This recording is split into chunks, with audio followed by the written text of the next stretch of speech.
And welcome to data science and machine learning course. हमने successfully 3 different types पर तफसीलन बात की जब से हमने अपने कोर्स का स्टार्ट किया, जिसके अंदर हमने जाना कि मशीन लर्निंग क्या है। सुपरवाइज लर्निंग के अंदर हमने तमाम डिफरेंट मॉड्यूल्स पर डिफरेंट मॉडल्स को डिस्कस किया।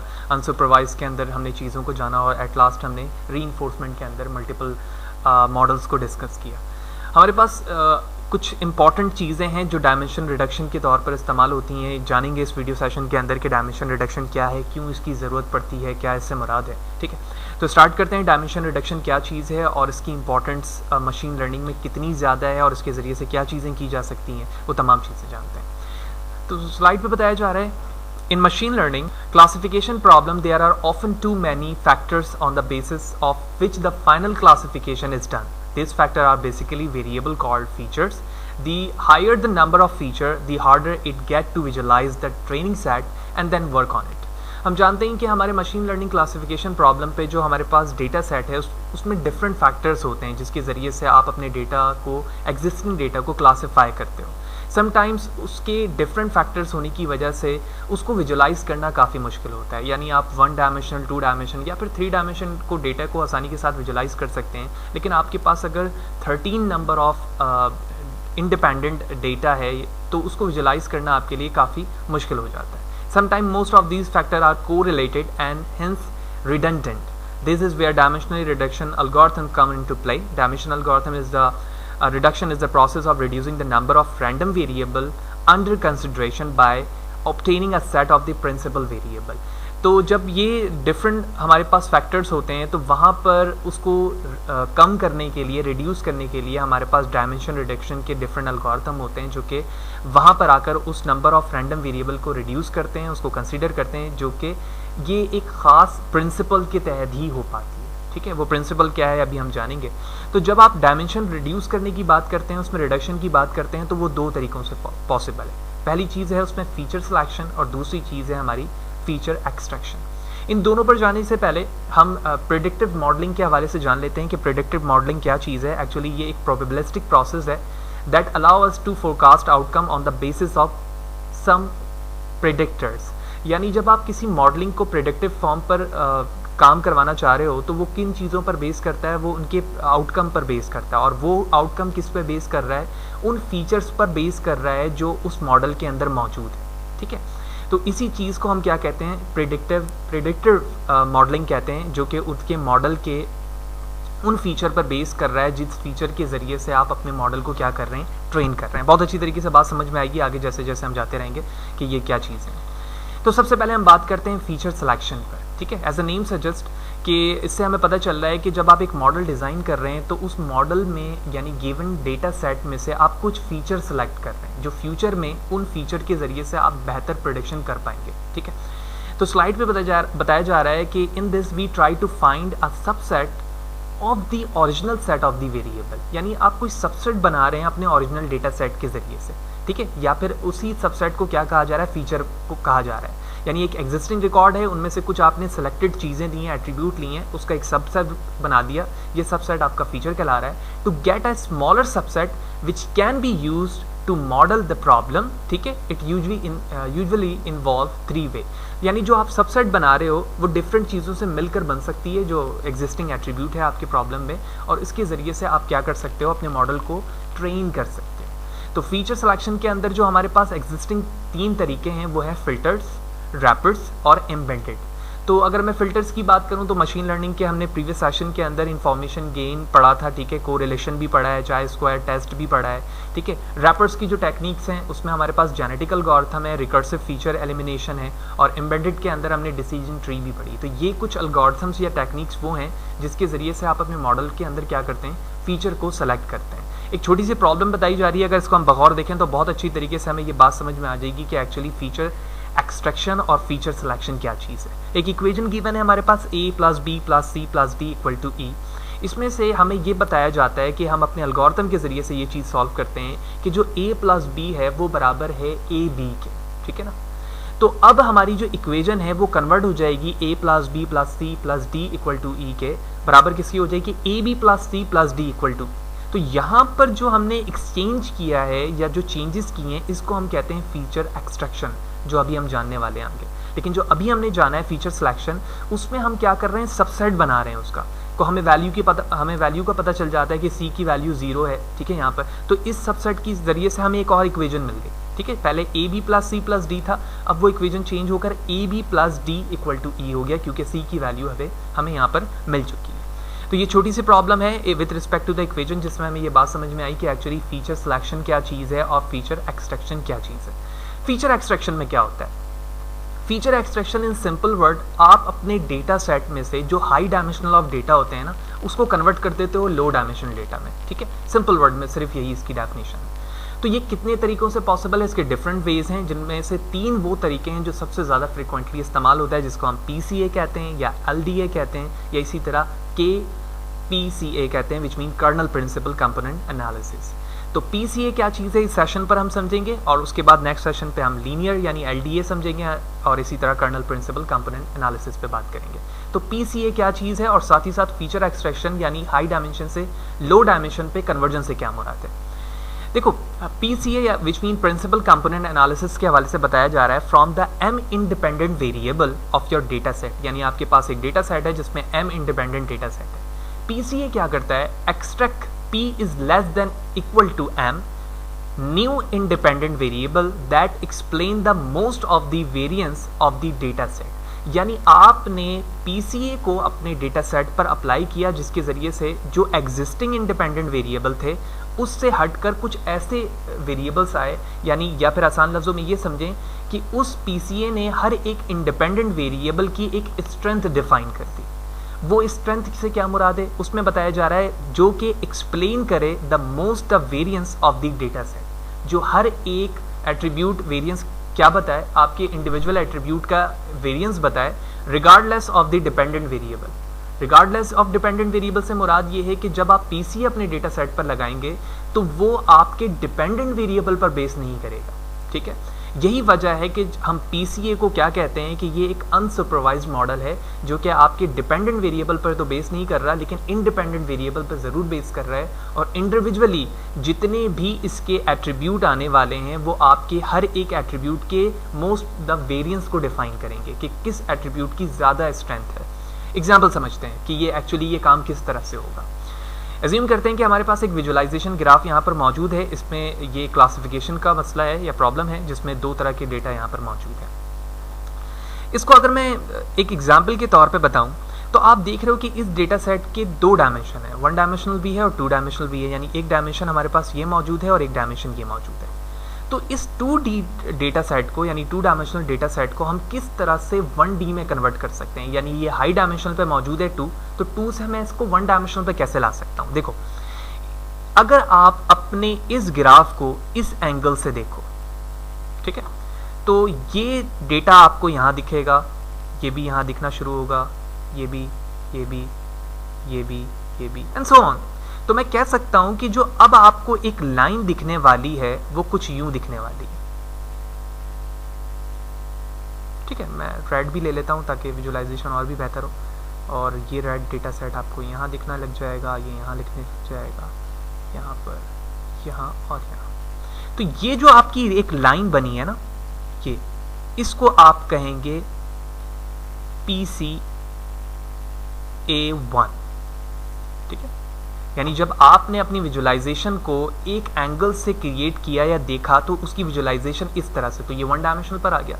इसी तरह से थोड़ी देर के लिए मैं अगर ये कहता हूं कि ये विजुअलाइजेशन जो यहाँ पर इस तरह से दिख रही है, अगर आप इसको यूं देखें इस तरह से, तो जो डायमेंशन यहाँ पर बने वही डायमेंशन कुछ यूं बनने वाले हैं, यूं यूं, ठीक है। ये तमाम डेटा सेट आपको यहाँ पर दिखना शुरू हो जाएगा। तो जो डेटा आपके पास हायर डायमेंशन पे मौजूद था, अब उसकी डायमेंशन क्या होने वाली है, कन्वर्ट होकर एक डायमेंशन पर होने वाली है। तो ये इसको मैं कह सकता हूँ PCA या फिर PC2। फिर इसी तरह आप डिफरेंट वर्जन बनाते रहेंगे, इसी तरह PC3 बन जाएगा, ठीक है ना, 4 बन जाएगा, 5 बन जाएगा एंड सो ऑन, जितने चाहें आप बना सकते हैं। लिहाजा जब आप इसके डिफरेंट वर्जन्स को या डिफरेंट PC को क्रिएट कर रहे हैं PCA को, तो हर एक की एक इंडिविजुअल इंस्टेंस है जिसमें बताया गया most the variance of your given data set. तो जब आप डिफरेंट कंपोनेंट्स को रिड्यूस कर अपने इंडिपेंडेंट वेरिएबल को कम करना शुरू करोगे तो उनकी स्ट्रेंथ भी इसी तरह से डिफाइन होगी। फॉर एग्जांपल तुम 13 डायमेंशन डेटा को 2 डायमेंशन पे कन्वर्ट करना चाह रहे हो तो तुम यहाँ से PC1 और PC2 को लोगे, ठीक है। तो अब ये आपका ग्राफ किस में विजुलाइज हो जाएगा, 2D में। तो जो पहले 13D के अंदर डेटा सेट मौजूद था, आपने उसको कन्वर्ट कर दिया 2D में। ना सिर्फ उसकी विजुलाइजेशन पॉसिबल हो गई, बल्कि साथ ही साथ आपका डेटा सेट भी शॉर्ट हो गया। तो ये कुछ हमने यहाँ पर थ्योरेटिकली जाना कि एक्चुअली PCA क्या है और वो किस तरह से वर्क कर रहा होता है। बहुत बेहतर तरीके से हमें अब ये बात और भी अच्छी तरीके से समझ में आना शुरू हो जाएगी जब हम इसे प्रैक्टिकली देखेंगे। तो देखते हैं कि प्रैक्टिकली कैसे पॉसिबल है। तो मैं बैक टू स्पाइडर आईडी आता हूँ, और स्पाइडर आईडी के अंदर हमने एक सेपरेट पेज बनाया हुआ है जिसका नाम pca.py की फाइल है, ठीक है। ये मेरे ब्लॉग पर अवेलेबल है, मैं आपको वहाँ से शेयर कर दूंगा। वीडियो मेरे फ़ाद हुसैन के नाम से यूट्यूब पर आप सर्च करेंगे, उसमें तमाम वीडियोस मेरे प्लेलिस्ट पे मौजूद है, जबकि फ़ाद हुसैन CS blogspot.com पर तमाम हमारे डेटा सेट भी और विद कोड मौजूद है। तो हम यहाँ पर क्या कर रहे हैं, एक्चुअली हम प्रीवियसली क्लासिफिकेशन पे लॉजिस्टिक रिग्रेशन को डिस्कस कर चुके हैं कि लॉजिस्टिक रिग्रेशन क्या चीज़ है और वो किस तरह से वर्क करती है। तो सेम वही डेटा, वही कोड यहाँ पर मौजूद है। डेटा सेट मैंने वाइन का यहाँ पर लिया हुआ है, इसकी वजह ये है कि यहाँ पर number of independent data set ज़्यादा है, ताकि हमें यहाँ पर वेरियंस का कॉन्सेप्ट समझने में आसानी हो। ऑल्दो जितना भी यहाँ पर कोड मौजूद है वो वही लॉजिस्टिक रिग्रेशन का है जो हम ऑलरेडी डिस्कस कर चुके हैं। क्या चीज़ है, क्या चीज़ बताई जा रही है, उसको समझते हैं। तो सबसे पहले इंपॉर्टेंट लाइब्रेरीज को मैं यहाँ से एग्जीक्यूट करता हूँ, shift enter to execute and let's see. Okay, there is something wrong, let's see again, shift enter to execute and done. तो ये हमारा एक डेटा सेट है जो कि एक वाइन शॉप का है, और इस वाइन शॉप के अंदर कुछ डिफरेंट एट्रीब्यूट्स हैं, अल्कोहल है और डिफरेंट इसके कुछ इंग्रेडिएंट हैं जिसके ज़रिए से ये सारी चीज़ें बनती हैं। और उसके बाद ये क्लासिफिकेशन प्रॉब्लम है। तो आप देख रहे हैं कि जो हमारे पास डिपेंडेंट डेटा है, यहाँ पर डिपेंडेंट वेरिएबल है, वो 1, 2 एंड 3 पर मौजूद, विच मीन ये क्लासिफिकेशन प्रॉब्लम है। लेकिन जो हमारे पास इंडिपेंडेंट वेरिएबल है, अगर आप उसकी क्वांटिटी काउंट करें तो 1, 2, 3, 4, 5, 6, 7, 8, 9, 10, 11, 12 एंड 13।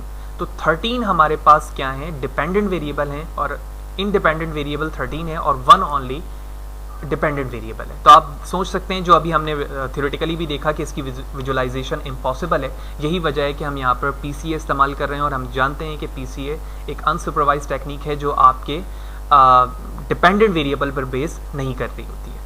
तो एज़ यूजुअल उसके बाद हम अपने डेटा सेट को ट्रेनिंग और टेस्टिंग में कन्वर्ट करते हैं, यानी टेस्ट डेटा सेट का साइज़ मैंने 20% रखा है, बाकी ट्रेनिंग के लिए हम 80% यूज़ कर रहे हैं। फीचर स्केलिंग के ज़रिए से हम अपने डेटा को क्या करते हैं, वैल्यूज़ पर सेट कर लेते हैं, ठीक है। मैं शिफ्ट एंटर टू एग्जीक्यूट करता हूँ,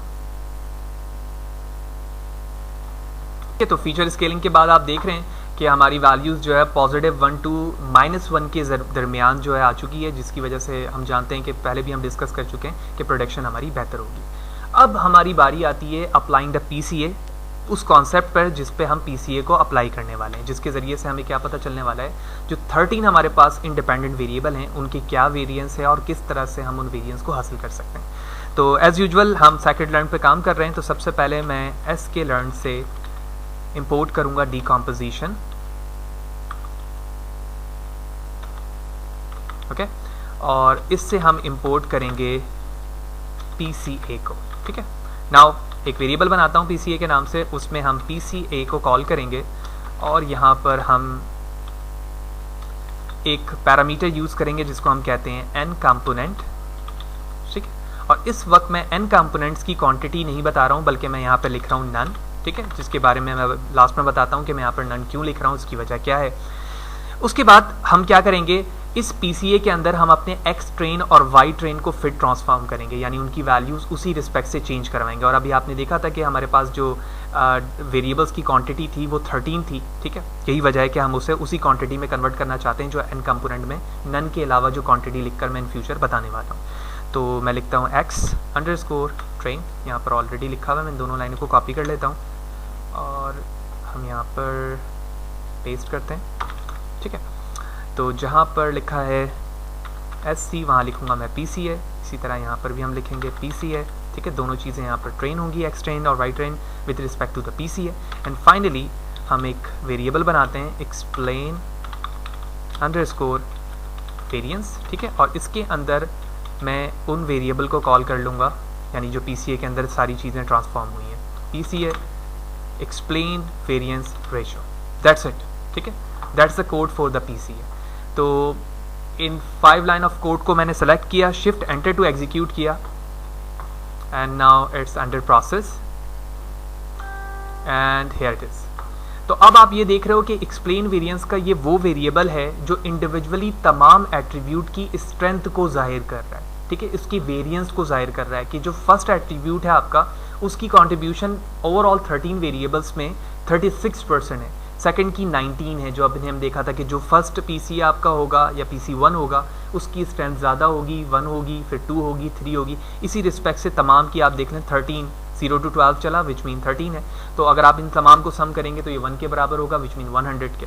तो अभी हमें विजुअलाइजेशन इस 30D की 2D में कन्वर्ट करना है। तो अभी मैं यहाँ पर अगर काउंट करूँ 36 एंड 19 की तो ये ऑलमोस्ट हमारे पास 50 प्लस की आएगी। इट्स नॉट बैड कि 50 प्लस की स्ट्रेंथ के ज़रिए से हम ना सिर्फ विजुअलाइज कर लें बल्कि बेहतर प्रेडिक्शन भी कर पाएंगे। तो हमें यहाँ पर तमाम वैल्यूज़ दिख गई और हमें समझ में आ गया कि हम सिर्फ 2 यहाँ पर अगर इंडिपेंडेंट वेरिएबल ले लें तो हमारा काम हो सकता है, लिहाजा मैं कैंसिल करूँगा और अब जहाँ पर मैं नन लिख रहा था वहाँ पर क्वांटिटी क्या लिखूँगा, सिर्फ 2 लिखूँगा। तो हियर इट इज़ योर 2। हम अपने कर्नल को रीस्टार्ट करते हैं, ठीक है, ताकि सारी चीज़ें मैं दोबारा से ट्राई कर सकूँ। ये तमाम चीज़ें बिल्कुल वैसे रहेंगी। तो इन सारों को सेलेक्ट करते हैं, सिलेक्शन के बाद shift enter to execute, then उसके बाद हम अपने पीसीए पर आएंगे, shift enter to execute PCA, और जैसे ही मैंने पीसीए को एग्जीक्यूट किया आप देखिएगा क्योंकि हमने एक्सट्रेन और एक्सटेस्ट पर काम किया है तो अब आप देख रहे हैं जो 13 नंबर ऑफ वेरिएबल्स थे अब वो सिर्फ और सिर्फ नंबर ऑफ 2 वेरिएबल्स में कन्वर्ट हो चुके हैं पीसीए की वजह से। उसके बाद एज यूजुअल हम अपने लॉजिस्टिक रिग्रेशन को अप्लाई कर रहे हैं। ये प्रीवियस सेशन पे मैं बता चुका हूँ, अगर आपने वो वीडियो नहीं देखी है तो आप उस वीडियो को ज़रूर देखें क्योंकि उसके अंदर वो तमाम चीज़ें हमने बात की है क्लासिफिकेशन से रिलेटेड। तो shift enter to execute, Y predict के ज़रिए से हम वाई प्रेडिक्ट मालूम करेंगे। And one of the important concept of the machine learning evaluation matrix वो है हमारा कन्फ्यूजन मैट्रिक्स, जिसके ज़रिए से हम जान जाते हैं कि हमारे रिजल्ट की एक्यूरेसी क्या है, and that is one of the fantastic accuracy. ठीक है, आप देख रहे हैं कि सिर्फ हमारे पास 1 रॉन्ग डिसीजन है, ओवरऑल हमारी जो प्रोडक्शन है वो बिल्कुल सही जा रही है। लिहाजा उस रिस्पेक्ट से जो कि हमारी 2D में आ चुकी है तो हम विजुअलाइजेशन भी कर सकते हैं इस चीज़ की। तो आप देख रहे हैं कि हमारे पास पहली विजुअलाइजेशन जो है वो ट्रेनिंग डेटा सेट की है जिस पर हमने ट्रेन किया है, and here it is your visualization, that is awesome. And also अगर मैं चाहूँ तो बिल्कुल सेम लॉजिस्टिक रिग्रेशन वाली ग्राफ को यूज़ करते हुए shift enter to execute, and here it is your testing data, और इसके अंदर भी सिर्फ एक रॉन्ग प्रेडिक्शन है जो कि रेड एरिया पर आपको दिख रहा है कि ग्रीन कलर यहाँ पर आ चुका है। तो that is the PCA concept कि डायमेंशन रिडक्शन क्या चीज़ है, डायमेंशन रिडक्शन क्या चीज़ है और वो किस तरह से वर्क करता है, और साथ ही साथ हमने ये भी जाना कि पीसीए की वर्किंग किस तरह से होती है और किस तरह से वो हाई डायमेंशन डेटा को लो डायमेंशन पे कन्वर्ट कर रहा है, और फिर फाइनली हमने उसे प्रैक्टिकली करके भी देखा। नेक्स्ट सेशन पे जाएंगे तो हम सेकंड कॉन्सेप्ट को देखेंगे विच मीन एलडीए, और उसके साथ ही साथ फिर हम कर्नल के हवाले से भी जानेंगे कि कर्नल डायमेंशन रिडक्शन या एक्सट्रैक्शन से क्या मुराद है, उसकी वर्किंग किस तरह से होती है। तो अगर अभी तक आपने मेरे चैनल को सब्सक्राइब नहीं किया तो आप चैनल को सब्सक्राइब करें ताकि आपको वो तमाम लेटेस्ट वीडियो के हवाले से अपडेट मिलती रहे जो कि मैं वक्तन फ़वक्तन अपलोड करता रहता हूँ। Thank you.